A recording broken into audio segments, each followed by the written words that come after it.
semua sahabat rakyat dan sahabat RBPR Cokro. Salam jumpa kembali dengan Bunda Siska di podcast RBPR Cokro bertempat di Jalan Hos Cokro Aminoto 111 di Jakarta Pusat. Sahabat RBPR, rasa-rasanya Bunda tuh selalu kangen dengan semua sahabat RBPR yang selalu rindu menunggu sekarang gilirannya organ siapa lagi yang akan bercerita, yang akan menjelaskan dia siapa, kegiatannya seperti apa. Nah, sahabat RBPR, pada hari ini Bunda kedatangan semuanya bapak-bapak ganteng semua, gagah-gagah semuanya, berseragamnya keren semua. Namanya cukup unik, yaitu Lingkar Peduli Anak Negeri atau Lingkar Puan. Lingkar Puan.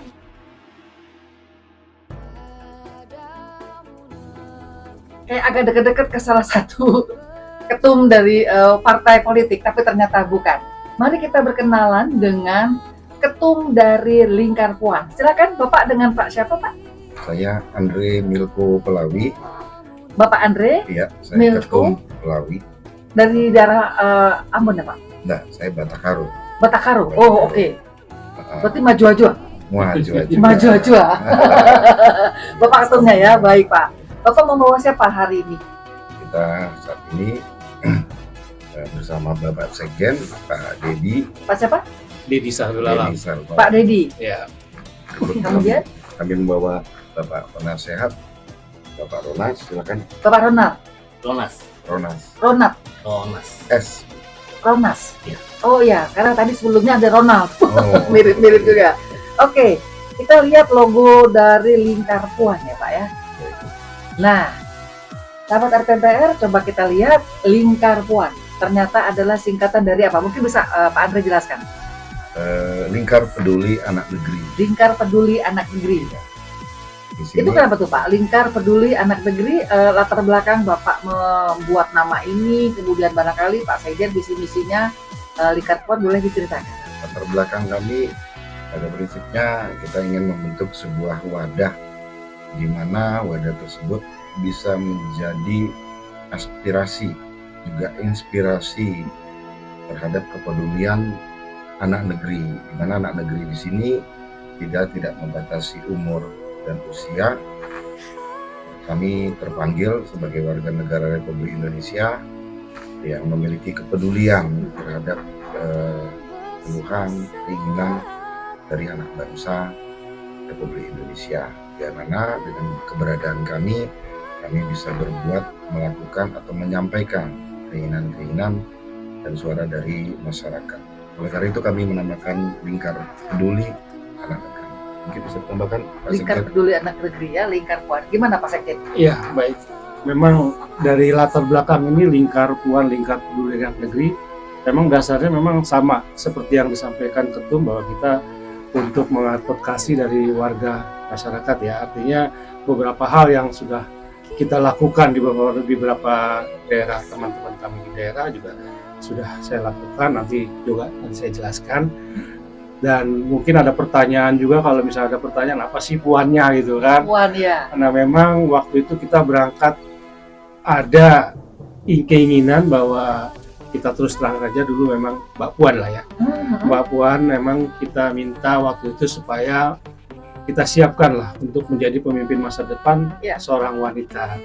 Tapi keputusan dari partai dan Mbak Puan sendiri ya sudah, artinya yang penting itu nasionalis, sejalan dengan kita, teman-teman kita cita-citanya sama, ya sudah kita mengikuti apa arahan dari Mbak Puan dan kawan-kawan di bawah juga. Akhirnya kita mendukung juga Lingkar Puan dibawa kemana. Keputusan-keputusan itu tentu kita rapatkan lah bersama lagi bahwa kita mau dibawa kemana nih setelah Lingkar Puan namanya sendiri kok tidak gitu kan. Akhirnya ya sudah kita datanglah ke sini gitu. Artinya kita ke yang paling pas dan cocok ya memang tinggal Mas Ganjar gitu kan. Nah mungkin dari Pak Penasehat sendiri bisa menambahkan. Tahun berapa Pak ini Pak? Berdiri. Kita di sini di tahun 2002 yang lalu ya. 2002. 2022. Oh, 2022. 2022. Tapi persiapan sekitar tahun 2021. Memang kita adalah maju mundur bagaimana persiapan sampai hari ini membentuklah beberapa daerah-daerah, tingkatan di daerah-daerah. Akhirnya kita sudah membentuk beberapa DPD dan Berapa DPD-nya, Pak? Kita hari ini ada sekitar 20-an DPD dengan DPC-nya sekitar pokoknya 93 lah, 93. Nah, itu persiapan kami untuk pembangunan, kita anggaplah pos-pos untuk persiapan Mas Ganjar nanti presiden. Jadi kita dari dasarnya juga kita persiapkan semua legalitas hukum apa segala macam ada ya, Pak, sudah kita siapkan. Jadi teman-teman di daerah itu tidak perlu khawatir bahwa kita adalah bukan organisasi abal-abal ya. Pokoknya organisasi kita sudah bentuk. Pokoknya tidak rombongan liar. Jadi teman-teman sudah kita bekali semua. Bahkan di daerah juga kita mendorong. Bagaimana sih supaya kita ini sama pemerintah daerah juga bersinergi. Artinya kita minta kawan-kawan di daerah untuk laporlah diri Anda di Kenbaspol karena kita juga sudah punya legalitas yang. Oh, jadi masing-masing DPD itu DPD semua sudah lapor ke Kenbaspol masing-masing daerah. Oh, ya, betul. Berarti tercatat ya. Semua kita tata dengan baik karena ormas ini tidak berjalan hari tapi sampai kapanpun. Karena bentuk legalitasnya perkumpulannya ormas ya, Pak. Kita ormas, kebetulan ormas dan diminta kawan-kawan, ayolah kita dukunglah salah satu presiden. Kita harus ada mainan di situ supaya kita bisa mendukung. Tetap aja kita berpegangan terhadap nasionalis aja itu. Kita pegangannya ada nasionalis. Yang penting itu aja. Di luar dari itu kita. Dan di sini juga kita tidak harus orang orang biasa, tapi orang-orang partai politik di segala ini juga kita ada gitu kan. Misalnya dari partai Golkar juga mungkin teman-teman simpatisan dari Berkarya juga kan ada, dari PDI juga ada, dari segala macam latar belakang itu juga kita semua ada. Jadi semua kita masukkan supaya Likarpuani semakin membesar. Tapi nasionalis ya, Pak? Semua harus nasionalis. Jangan yang mau merubah ideologi kan, Pak? Oh enggak. Pokoknya kita udah sepakat, di luar dari itu tidak.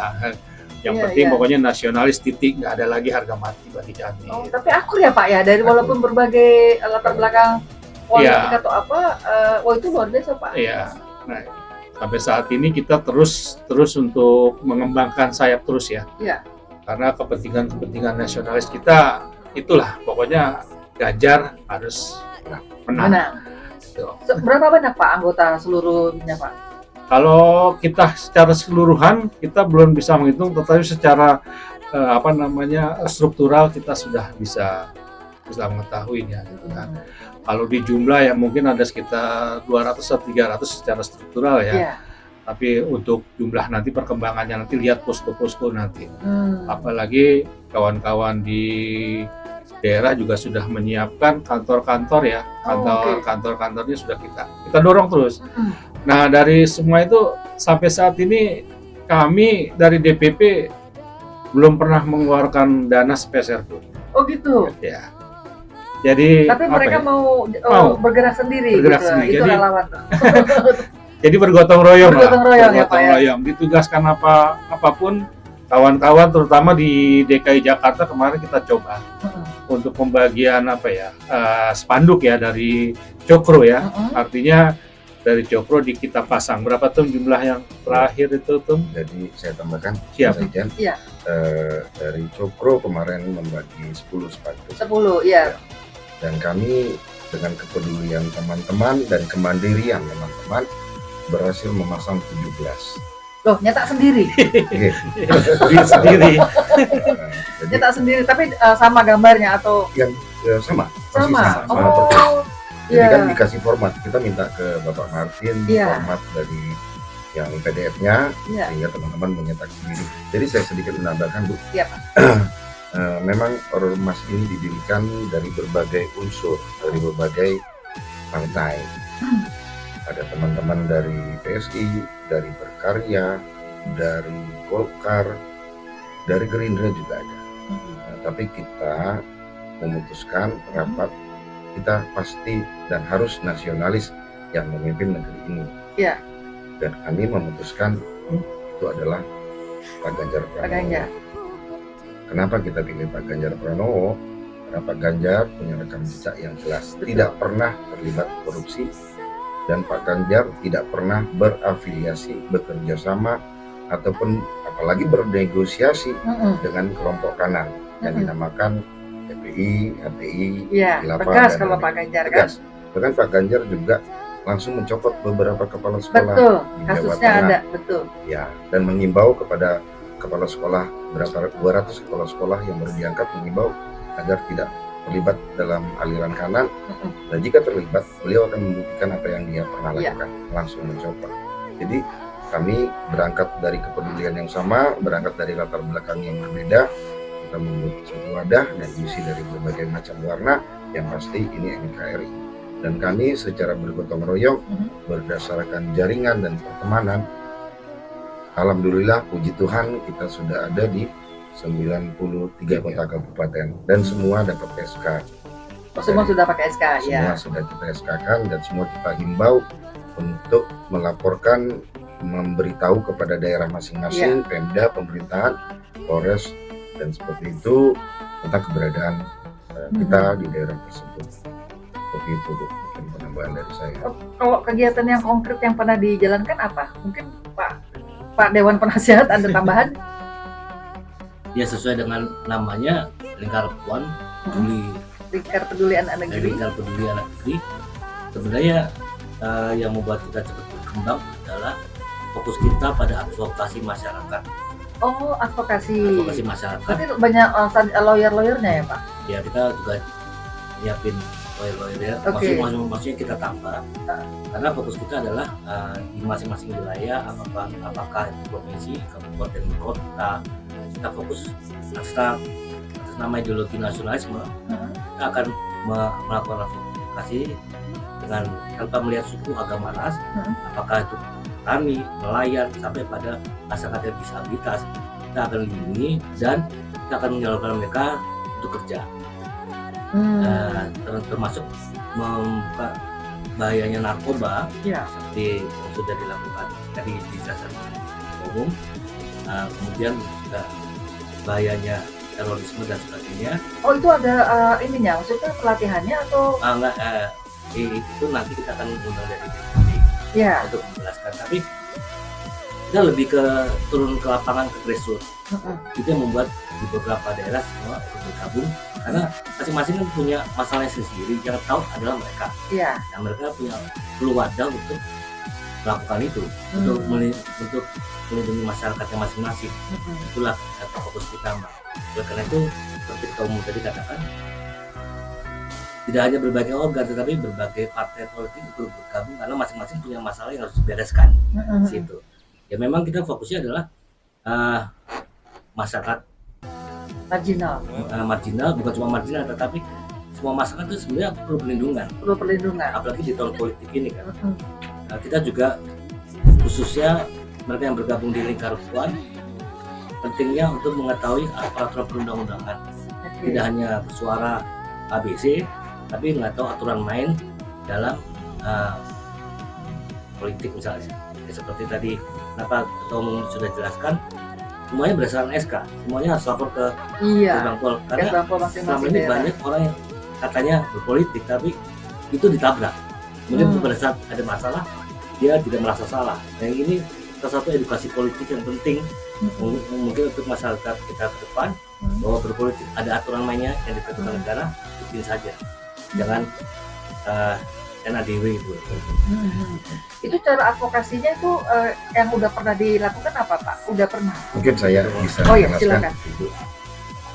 Nah, untuk terhadap apa yang sudah kami lakukan, kami pernah melakukan bakti sosial. Kami masuk ke perkampungan di daerah Jakarta Utara ya, itu ya. Kita datengin, kita dengar dan kita support dengan kemampuan dan keterbatasan kita untuk mengatasi dalam hal masalah kesehatan dan penyakit seperti itu, Bu. Nah, kalau untuk advokasi, kebetulan di Lingkar Peduli Anak Negeri ini kita punya profesor hukum, mantan guru besar, salah satu mantan guru besar dari UI. Kita punya teman-teman doktor S1, S2 yang mumpuni untuk menjadi advokasi, untuk menerima keluhan, permasalahan, dan yang menyangkut dengan hukum. Apa yang pernah kami lakukan dan masih kami lakukan sampai saat ini, kami mengadvokasi masyarakat di Ciwidey, di Pengalengan, Ciwidey, Jawa Barat. Di Ciwidey, oke. Masalah pertanahan di Pengalengan. Mafia pertanahan juga. Iya, Pengalengan. Kemarin kita ke Tangerang.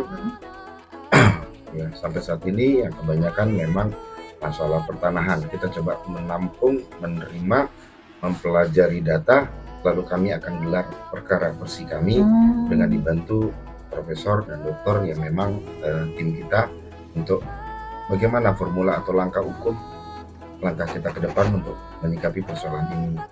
Selain itu untuk kasus sosial, kasus pengaduan masyarakat, kebetulan kami punya cabang DPD di Papua. Oh, ada di Papua? Siap, Ibu. Papua mana? Papua Barat, Papua Selatan dan Papua Barat. Nah, kemarin kami menerima pengaduan dari cabang kita di Papua Selatan tentang perjudian yang terjadi cukup marak, cukup vulgar. Perjudian online itu?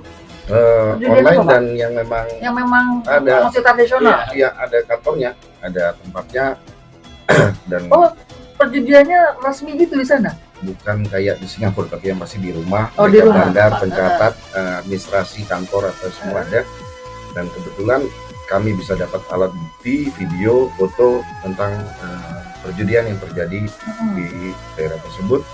Kami dapat, lalu kami rapatkan sehingga kami memutuskan melaporkan ini bukan kepada Polda Papua, tapi langsung ke Mabes Polri. Ke Mabes Polri di Jakarta.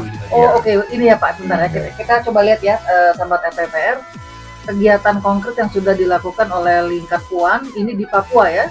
Siap, Ibu. Jadi kami melaporkan ke Mabes Polri dengan tembusan bulan apa itu Pak? 2 bulan yang lalu ya. 2 bulan yang lalu, masih baru ya?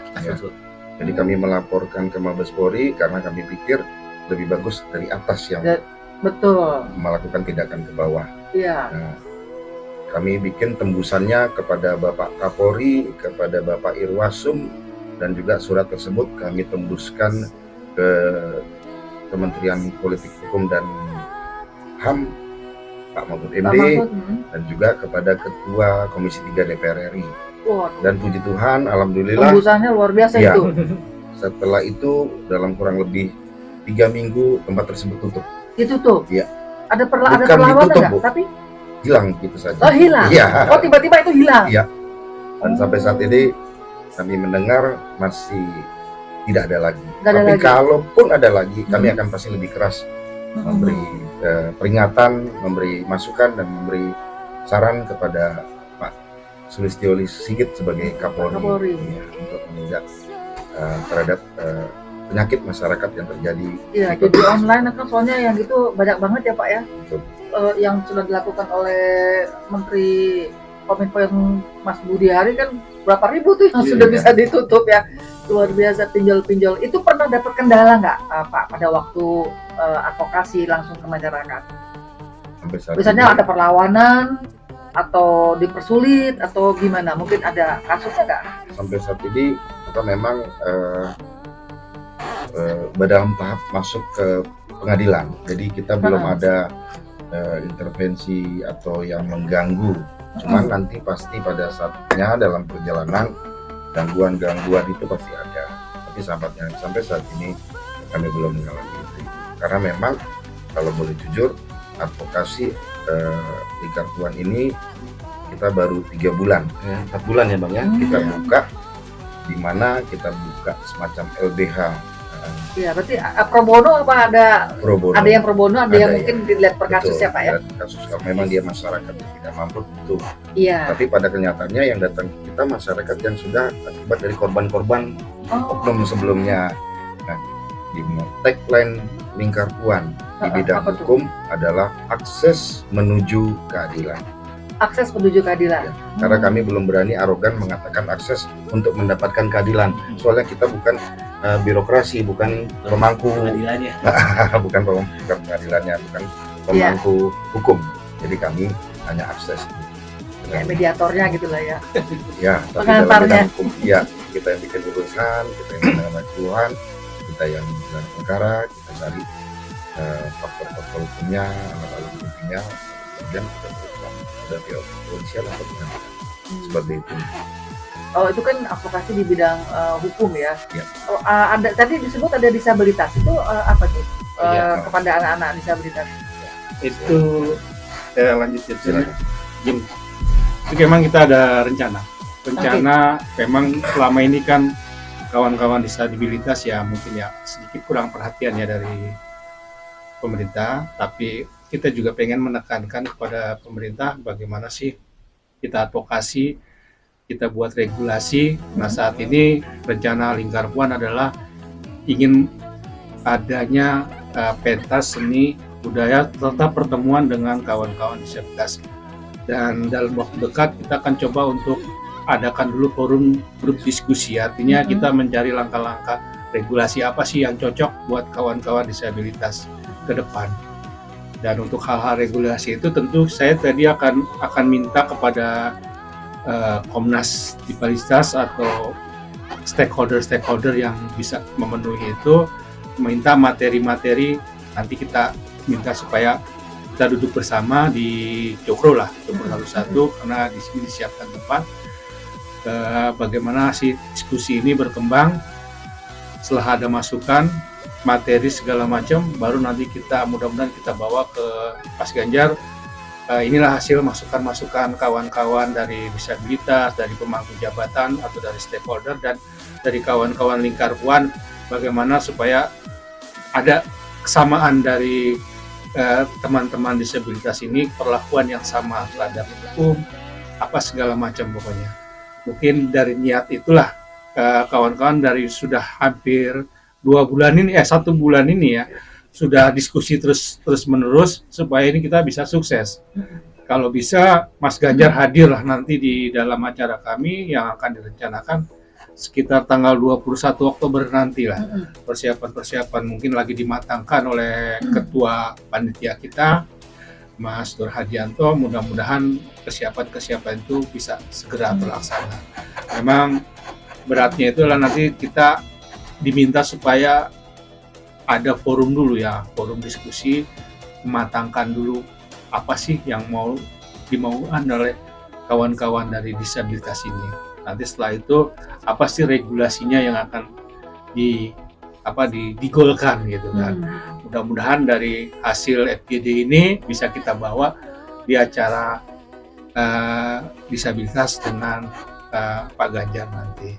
Mungkin gongnya kemauan dari kawan-kawan disabilitas itu. Nah, titip nih Pak, kalau bicara disabilitas ya, nih sahabat RPPR, karena itu dari hulu ke hilir persoalan anak-anak berkebutuhan khusus ini ya. Kebetulan Bunda sempat juga menangani ini Pak. Ini agak susah gitu ya, gimana ya mau ngomongnya? Benar-benar harus dari hulu ke hilir. Yeah. Contoh dalam hal pendidikan, mereka kan harus di sekolah yang khusus kan. Betul. Yang tunawicara, tunarungu, atau saya lupa istilah-istilahnya tuh yang memang ada keterbatasan. Mereka walaupun dari sekolah umum menyediakan ataupun ada satu kurikulum menerima anak disabilitas supaya bergabung sama anak-anak sekolah umum. Ada yang berhasil bisa seperti itu, tapi lebih banyak yang sulit. Kayak misalnya keterbatasan guru di sekolah umum agar bisa mengajarkan anak disabilitas yang bergabung sama anak-anak normal. Itu banyak juga yang akhirnya anak-anak disabilitasnya dibully. Jadi tujuan supaya mereka beradaptasi di masyarakat normal, banyak yang juga gagal. Itu satu Pak, masalah pendidikan. Sudah diupayakan dari pemerintah, tapi prakteknya di lapangan itu banyak sekali hambatan, banyak kali kendala, dan akhirnya anak-anak itu balik lagi merasa zona nyaman saya adalah memang di sekolah disabilitas yang sesama penderita. Padahal pada waktu dia keluar dari sekolah, dia kan harus ketemu lagi dengan anak-anak normal yang sulit gitu juga menerima. Itu dari kalau umur anak-anak tuh Pak. Ini pernah saya bawa sampai ke KSP Pak. ke kantor staf presiden, ke divisi komisi berapa saya lupa ya. Pokoknya ini jenjang persoalan anak-anak disabilitas di pendidikan sama fasilitas sekolah saya itu sendiri. Nggak semua sekolah disabilitas punya alat-alat untuk training, misalnya yang kesulitan jalan atau apa gitu ya. Yang punya pasti yang mahal sekolahnya, Pak. Iya. Tapi anak-anak yang seperti Bunda waktu itu kunjungi ya Pak, dia tunarungu. Jadi perlu apa sih, alat bantu dengar.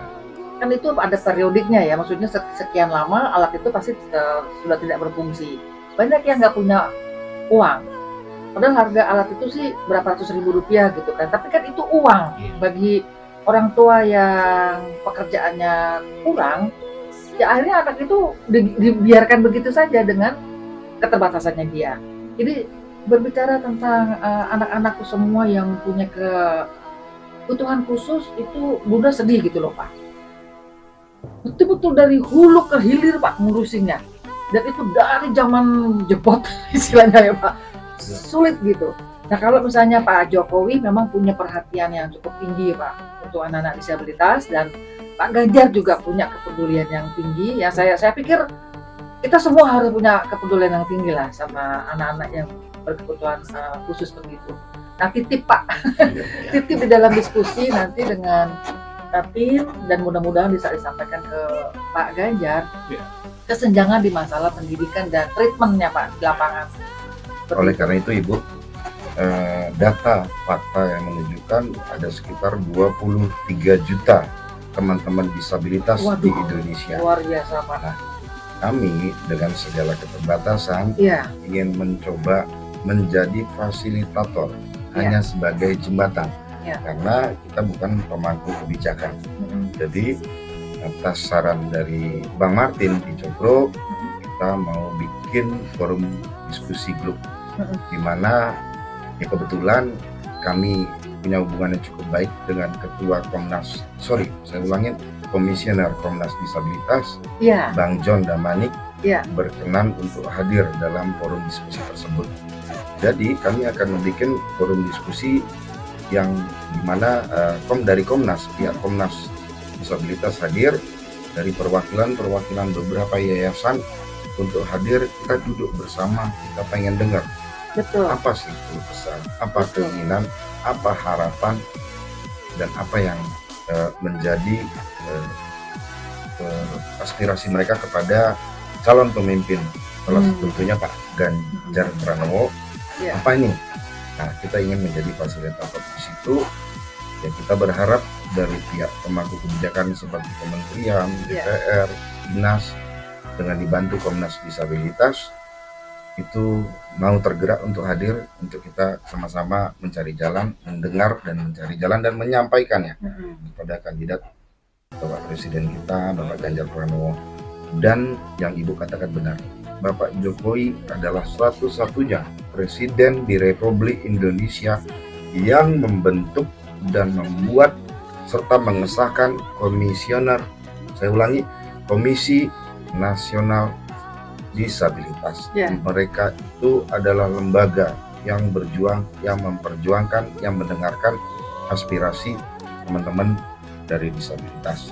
Mereka yang pemangku undang-undang, yang memang ujung tombak pembelaan hak dan persamaan hak dari teman-teman disabilitas. Dan itu baru kurang lebih 3 tahun ini, dan hanya Pak Jokowi yang betul.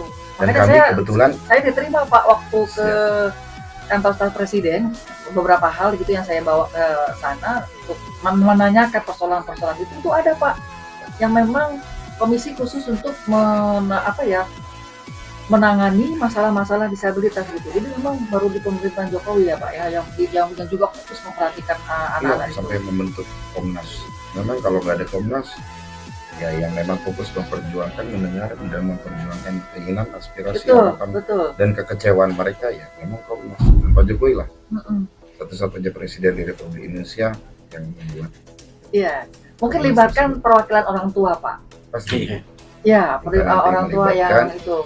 Orang tua, kita bikin forum diskusi, lalu kemudian kita akan membuat pentas seni disabilitas persembahan kepada Bapak Ganjar Pranowo. Di mana di acara tersebut teman-teman disabilitas akan menari, menyanyi, baca puisi, theatrical, dan kita akan memberikan waktu ruang untuk mereka menyampaikan apa hasil forum diskusi tadi kepada Bapak Ganjar, karena kita harapkan tentu kita juga pengen dan harus Pak Ganjar menang untuk meneruskan aspirasi dan keinginan teman-teman disabilitas khususnya dan kita pada umumnya, seperti itu.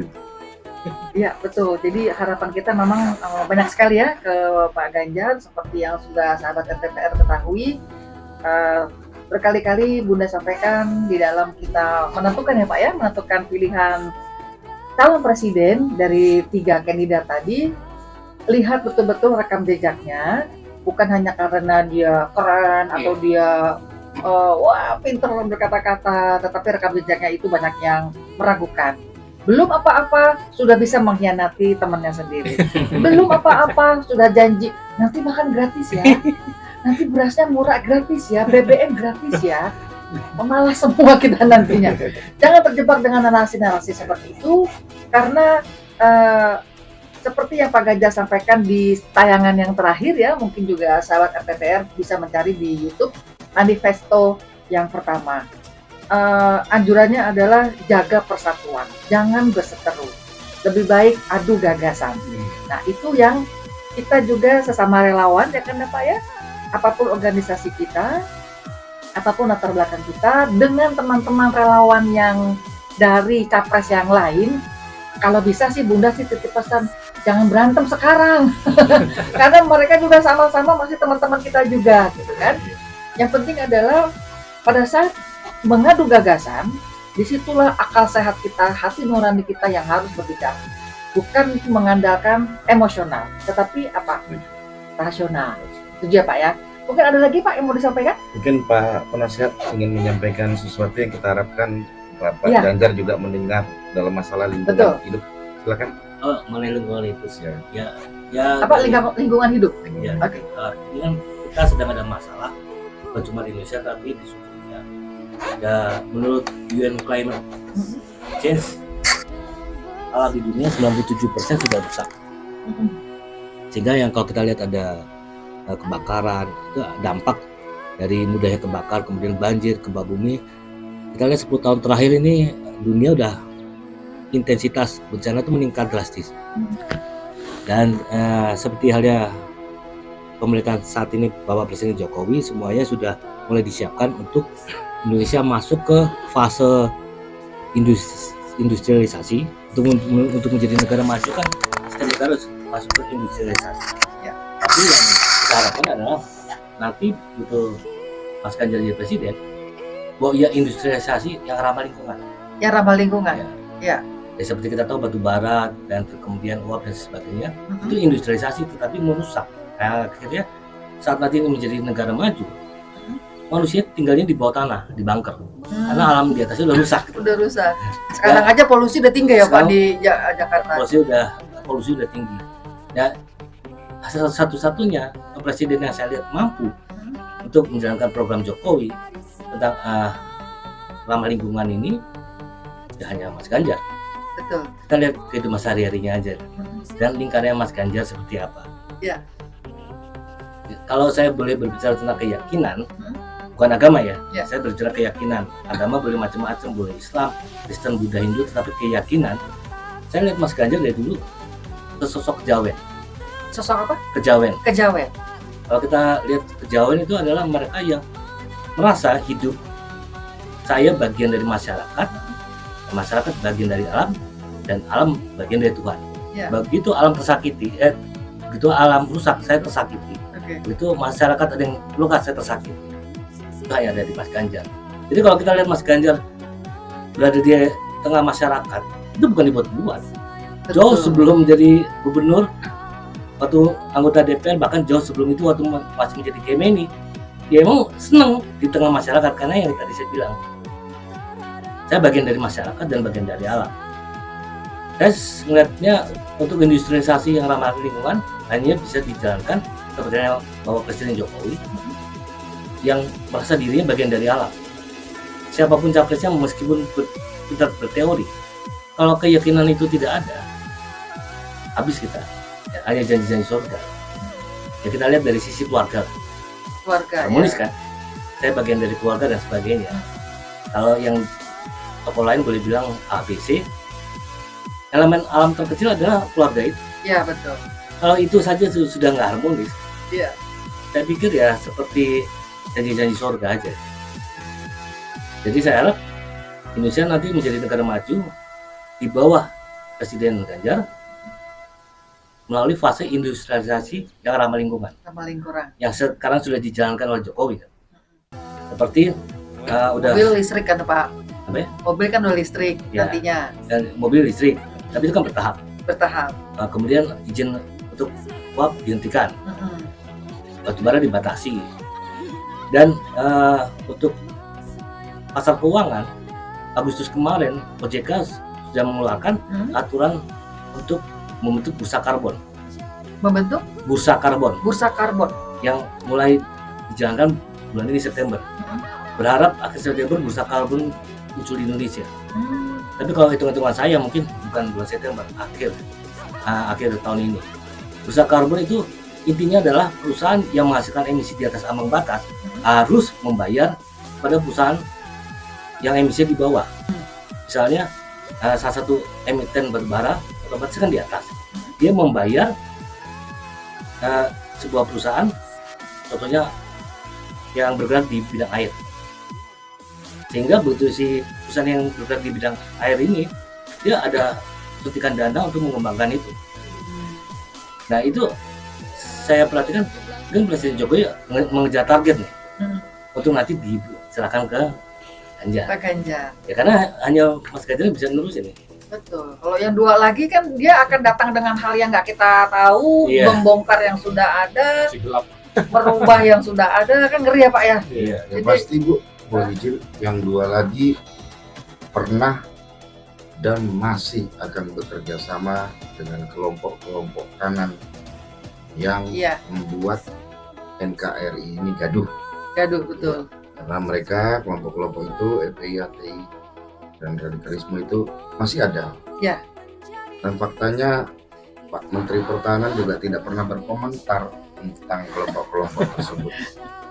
Iya, itu fakta. No comment. Itu fakta. Betul. Saya juga nggak tahu apa sih yang dikerjakan oleh beliau ya.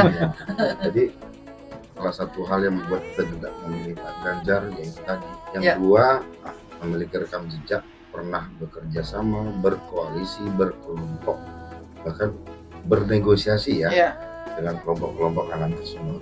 Dan itu pasti akan masih terjadi. Dan itulah yang akan membuat cikal bakal pecahnya, letaknya persatuan dan kesatuan di Republik Indonesia. Sudah cukuplah kita alami di 2017 ya Pak. 2017 kita sampai dengan hari ini gemilang. Ya, perpecahan dan gap itu tuh masih berasa gitu kan. Itu cuma satu kota bisa sampai seperti itu lamanya ya. Bayangkan kalau kita punya pemimpin yang begitu lagi, ini Indonesia mau kemana gitu. Semuanya terpecah-pecah, sementara Indonesia itu luas sekali, besar sekali. Jadi kita perlu memang pemimpin yang masih muda, energik, ya kan? Nggak yang kemana-mana pakai tongkat. Ya, kita perlu tokoh yang memang tidak pernah menculik. Tidak pernah menculik ya.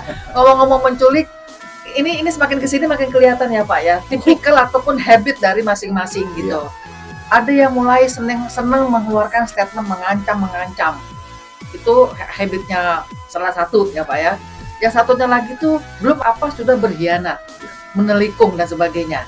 Nah jadi sahabat RPPR, sekali lagi mari kita berhati-hati di dalam nanti memilih calon presiden ya di 2024. Ingat tanggalnya 14 Februari. Anak-anak yang generasi milenial, apalagi generasi Z yang mungkin baru pertama kali mau mencoblos ataupun mengikuti pemilu, tanyalah sama mama papa di rumah ya. Dan hidup kalian kan memang ada di genggaman ya, memegang gadget. Pelajari aja jangan cuma ngelihat apa sih namanya tutorial pakai lipstick, tapi juga kalian juga baca-baca dan lihat perkembangan yang apa yang terjadi di dunia politik. Sebab gara-gara politik apapun bisa terjadi. Ekonomi, agama, sosial, budaya, semuanya itu berpusatnya dari politik. Ganti pemimpin bisa ganti segala kebijakan-kebijakan. Untuk itu jangan salah memilih, ikuti apa yang dianjurkan oleh orang tua ataupun kan orang tua yang paling tahu gitu kan. Nah sementara ini orang tuanya adalah yang memang ya kita nih yang berada di lingkaran lingkar puan seperti itu. Jadi kalau misalnya sahabat RPPR yang mungkin mengalami satu masalah di tempatnya, bisa cari ya Pak ya. Tadi ada di 90 kabupaten, mencari ke posko ataupun kantor-kantor dari lingkar puan di berbagai tempat tadi, ketok pintu dan mencoba berkonsultasi kepada Bapak Ibu yang menjadi pengurus di masing-masing daerah. Baik, mungkin kita ada lagi terakhir yang mungkin akan disampaikan, Pak? Kalau saya tadi agak kebalik dengan Ibu. Apa? Kalau saya tadi agak kebalik dengan Ibu, ya. Justru anak saya yang laki. Yang negasi bilang, Pak, pastikan Bapak milih Ganjar. Loh anaknya Pak? Saya tanya kenapa? Maju. Saya tanya kenapa emang? Iya. Karena 2 alasan. Pak, saya mau fokus kerja berprestasi dan jangan warisi saya alam yang rusak. Oh luar biasa. Nah harus anak-anak milenial tuh kayak anaknya Pak Ronas ya. Baik, rasanya kita sudahi podcast kita pada hari ini. Terima kasih sudah terus menyaksikan dan mengikuti dari channel podcast RPPR Cokro. Teruslah subscribe, follow, like, dan juga share agar channel ini bisa berkembang. Dan nantikan terus segala informasi organ-organ ataupun kelompok komunitas relawan yang ada di RPPR. Bunda ucapkan terima kasih. Mohon maaf bila ada salah-salah kata dari kami. Sampai jumpa. Salam semuanya.